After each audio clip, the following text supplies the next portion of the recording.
السلام عليكم ورحمة الله. الخوت جبت لكم واحد جديد لأول مرة صراحة. كاين فيكم اللي غادي تفرجوا في الفيديو وغايقول أول مرة نشوف هاد البيضة، هاد الشكل ديال البيضة.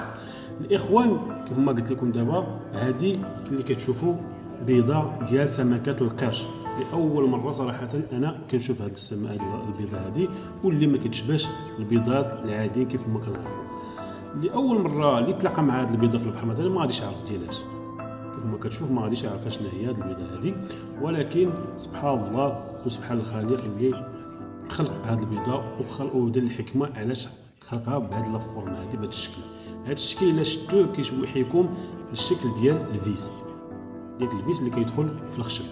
علاش بالنظر ديالي انا تخلق هذا الشكل ديال الفيس؟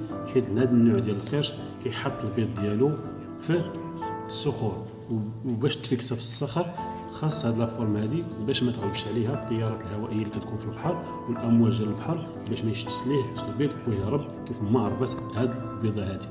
سبحان الله. نتمنى الفيديو يعجبكم الخوت، وديروا ابوني للقناه باش ديما يوصلكم الجديد ديالنا. السلام عليكم.